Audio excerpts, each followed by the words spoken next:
नमस्ते बच्चों, 9th class की विज्ञान विषय में आप सभी का स्वागत है।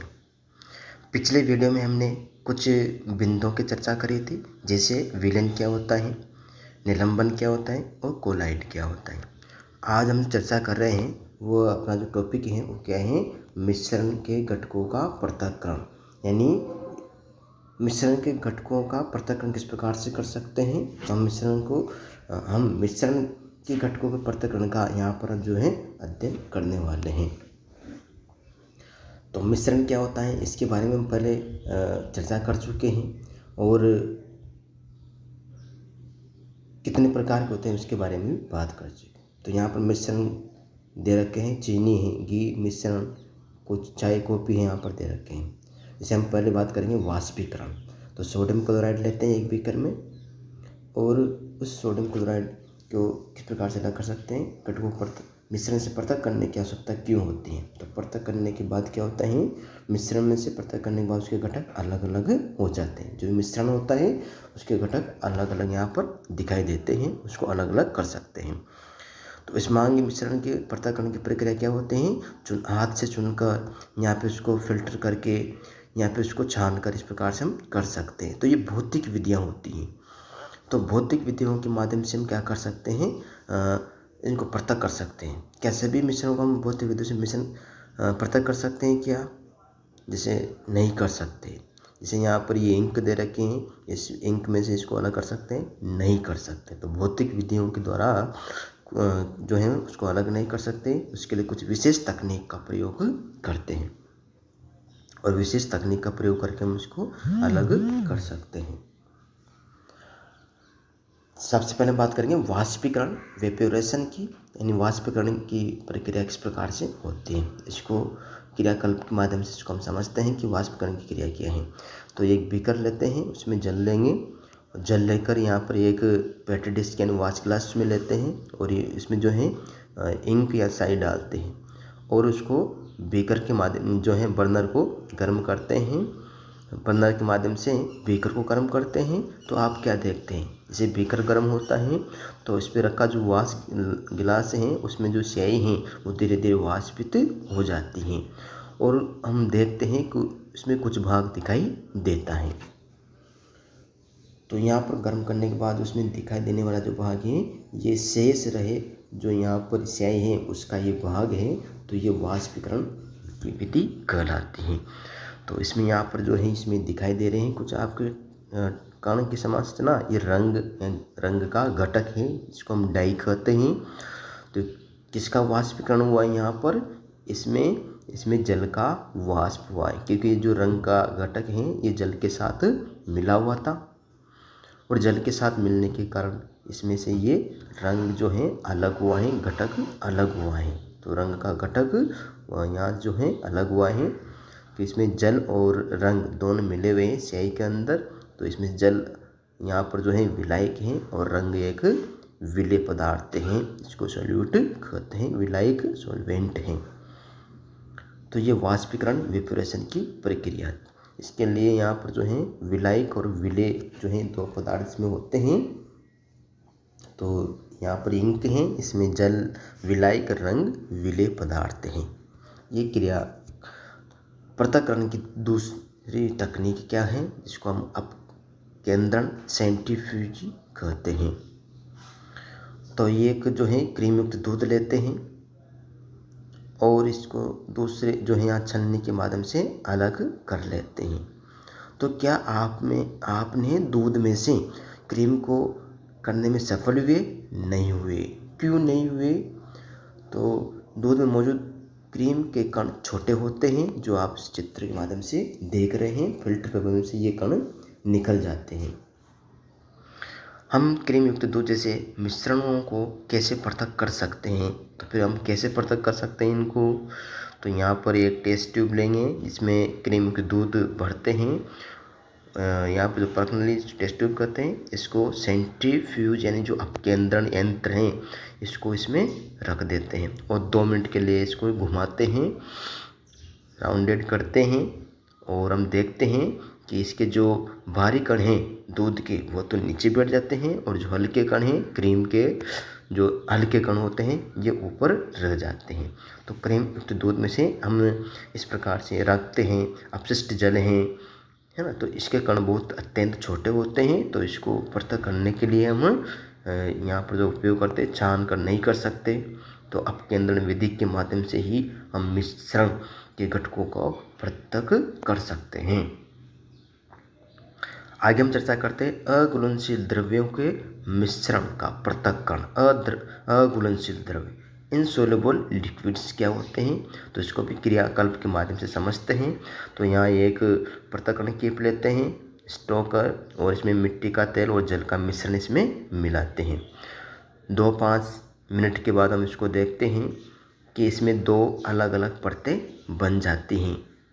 किसमें, जो यहाँ पर पृथक्करण कीप है, इसमें जल नीचे और मिट्टी का तेल ऊपर रह जाता है। तो ये अघुलनशील है, दोनों घुलते नहीं हैं। क्यों नहीं घुलते, क्योंकि इसमें जो दोनों के जो कि यहाँ पर कण हैं वो अलग अलग हैं। जल और मिट्टी का तेल अघुलनशील द्रव्य हैं, इसलिए इनकी दोनों की क्या होती है, यहाँ पर अलग अलग परत बन जाती हैं। तो हल्का जो है तेल हल्का होता है, जल भारी होता है, इसलिए वह नीचे रहता है। तो हल्का यहाँ पर जो है तो भारी है जल, इसलिए वो नीचे रहता है। तो फिर हम क्या करते हैं, तो यहाँ पर पृथक्करण कीप के माध्यम से जो स्ट्रोक कीप है इसके माध्यम से, यानी स्ट्रोक कीप को इसको खोलते हैं और जल को अलग कर लेते हैं, बीकर में निकाल लेते हैं। फिर जो शेष पदार्थ यानी मिट्टी का तेल है।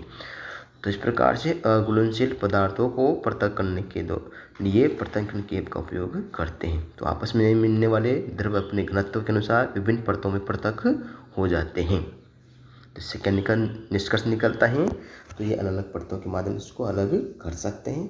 पृथक्करण कीप है, अघुलनशील द्रव्य का मिश्रण है। इस प्रकार जल और तेल है, पिघला हुआ लोहा है, स्लेग यानी धातु मल है, तो इसको हम यहाँ पर पृथक्करण के माध्यम से अलग कर सकते हैं। अब नेक्स्ट हम बात करेंगे ऊर्ध्वपातन, सब्लिमेशन, यानी किस प्रकार से होता है ऊर्ध्वपातन की क्रिया। चीनी मिट्टी की प्याली लेते हैं, नमक और अमोनियम क्लोराइड का मिश्रण लेते हैं और एक केप लेकर उसको उल्टे रख देते हैं और इसके मुख पर रुई का प्लग लगा देते हैं और फिर इसको बर्नर के माध्यम से गर्म करते हैं। तो बर्नर के माध्यम से गर्म करने पर आप देखते हैं नमक और अमोनियम क्लोराइड हैं, तो यहाँ पर ये गर्म होने पर उसकी जो है यहाँ पर वाष्प बनती है, किसकी, अमोनियम क्लोराइड की वाष्प बनती हैं।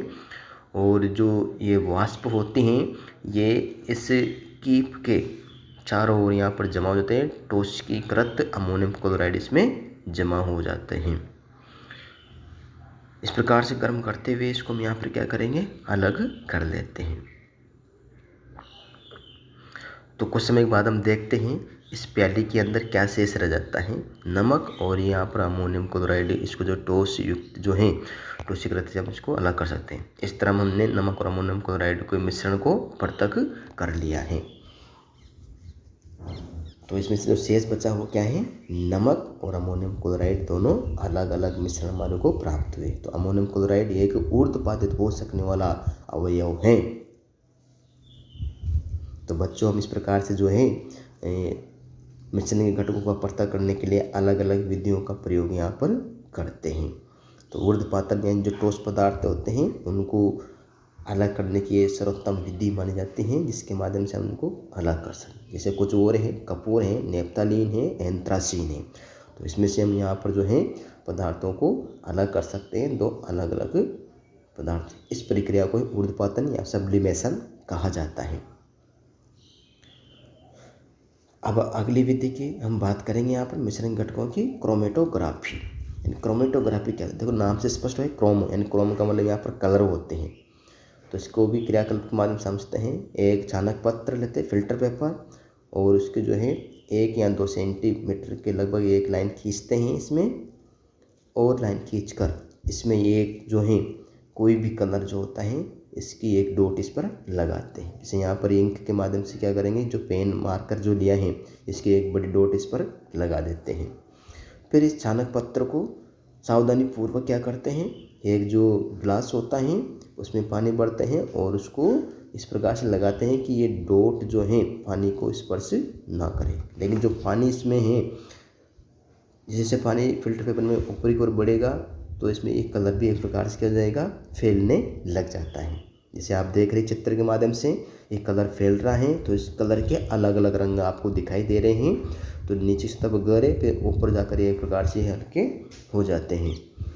तो ये जो विधि है, यानी कलर को, यानी क्रोमोटा का मतलब पिगमेंट्स होते हैं, और पिगमेंट का यानी वर्णों को अलग। तो यहाँ पर आप देख रहे हैं ग्रीन, ब्लू, रेड, तो ये लाइट रेड है, रंग वाला घटक एक प्रकार से यहाँ पर क्या होता है, पृथक पृथक हो जाते हैं। तो क्रोमेटोग्राफी का अर्थ है, यानी क्रोमो यानी यहाँ पर कलर हैं, और कलरों को अलग करने के लिए, रंगों को अलग करने के लिए क्रोमेटोग्राफी विधि का उपयोग करते हैं। ऐसे विलेय पदार्थों को पृथक करना जो एक ही प्रकार के विलायक में घुले हुए हो, उनको अलग करने के लिए क्रोमेटोग्राफी विधि का प्रयोग करते हैं। जैसे प्राकृतिक रंगों में पिगमेंट को पृथक करना, रक्त से नशीले पदार्थों को पृथक करना। एक क्वेश्चन भी आता है कि किस प्रकार से नशीले पदार्थों को अलग करते हैं, तो क्रोमेटोग्राफी की। अब हम बात करेंगे आसवन विधि, डिस्टिलेशन विधि, यानी इसको भी हम क्या करेंगे, क्रियाकल्प के माध्यम से समझते हैं आसवन विधि क्या होती है। तो आसवन फ्लास्क लेंगे, डिस्टिलेशन फ्लास्क यहाँ पर लेते हैं, एसीटोन और जल का मिश्रण यहाँ लेते हैं।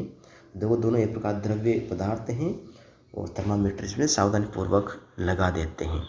तो एसीटोन और जल का मिश्रण है, इसको गर्म करते हैं। तो गर्म करने पर, तो इसे गर्म करते हैं, तो यहाँ पर थर्मामीटर लगा हुआ है, इसको हम देखते हैं, इसका मान बढ़ रहा है, 50-55 के लगभग हो चुका है तापमान। जब इसका बढ़ता है तो हमने यहाँ पर क्या देखा, 56 डिग्री सेल्सियस पर यहाँ पर जो एसीटोन की वाष्प बनी है। तो आसवन फ्लास्क के माध्यम से हमने एसीटोन और जल को यहाँ पर अलग अलग किए हैं। तो जल संगणक के माध्यम से क्या करते हैं, इसमें से ये एक प्रकार से द्रव एसीटोन अलग हो जाते हैं, और जल इसमें अलग हो जाते हैं। तो दो द्रव्य पदार्थों को अलग करने की जो विधि है वो कहलाते हैं आसवन विधि, डिस्टिलेशन मेथड्स कहलाता है। ऐसा क्यों संभव हो पाया है, तो इस प्रकार से हमने देखा है कि यहाँ एसीटोन और जल का मिश्रण जो लिया है, ये दोनों एक प्रकार से यहाँ पर विघटित हुए बिना, एक प्रकार से हम इसको यहाँ पर, तो क्वथनांक एसीटोन का 56 डिग्री सेल्सियस होता है, और जल का जो क्वथनांक 100 डिग्री सेल्सियस होता है, इसलिए ये कम तापमान पर इसको अलग कर सकते हैं। तो द्रव्य गुणनशील द्रव्य हैं, दो द्रव्य गुण, तो क्वथनांक का अंतर यहाँ पर कितना है, 25 केल्विन है। तो मिश्रण को यहाँ पर क्या कर सकते हैं, हम अलग कर सकते हैं। प्रभाजी आसवन विधि, क्वथनांक का अंतर है।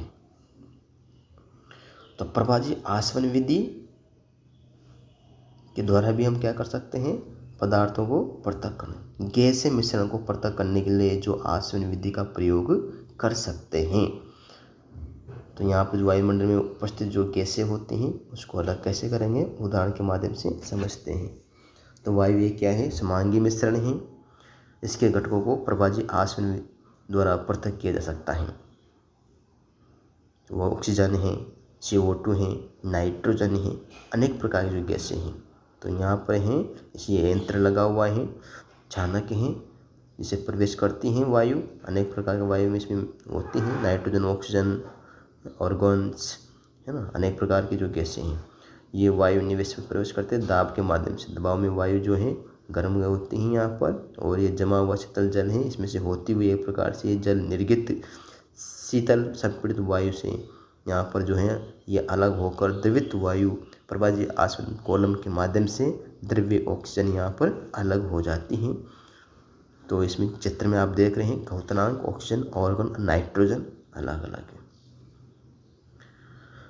नेक्स्ट विधि की हम बात करेंगे क्रिस्टलीकरण विधि, यानी जो क्रिस्टलाइजेशन मेथड्स हैं वो क्या होता है। तो चीनी मिट्टी की प्याली लेंगे, इसमें यहाँ पर अशुद्ध कॉपर सल्फेट इसमें डालते हैं प्याली में, और इसको घोल देते हैं।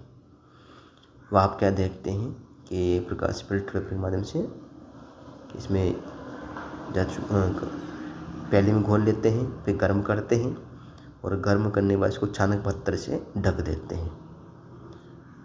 तो कुछ समय के बाद आप क्या देखते हैं, चालक पत्र से ढका होने के कारण इसके जो वाष्प है वो निकल जाते हैं और केवल कॉपर सल्फेट शेष रह जाता है। ये शुद्ध कॉपर सल्फेट है। कॉपर सल्फेट के क्रिस्टल होते हैं। तो अशुद्ध कॉपर सल्फेट लिया था तो ये क्रिस्टलाइजेशन कहलाती हैं, क्रिस्टलों को अलग करने की विधि। क्या हम इस प्रकार से और भी कर सकते हैं? इस प्रक्रिया से कौन से मिश्रण को पृथक करने में प्रयोग कर सकते हैं? तो क्रिस्टलीकरण के माध्यम से हम यहाँ पर जो है और भी दूसरे पदार्थों को अलग कर सकते हैं। जैसे समुद्र का जल है, इसको अलग करने की ये सर्वोत्तम विधि मानी जाती है। तो मिश्रण घटक इस प्रकार से कर्म करते हुए जो शेष पदार्थ यहाँ पर बचते हैं उसको हम इस प्रकार से अलग कर सकते हैं। धीरे धीरे आप देख रहे हैं ठोस पदार्थों का शुद्धिकरण यहाँ पर हो रहा है और शेष पदार्थ इसमें रह जाता है बीकर में गर्म करने के बाद।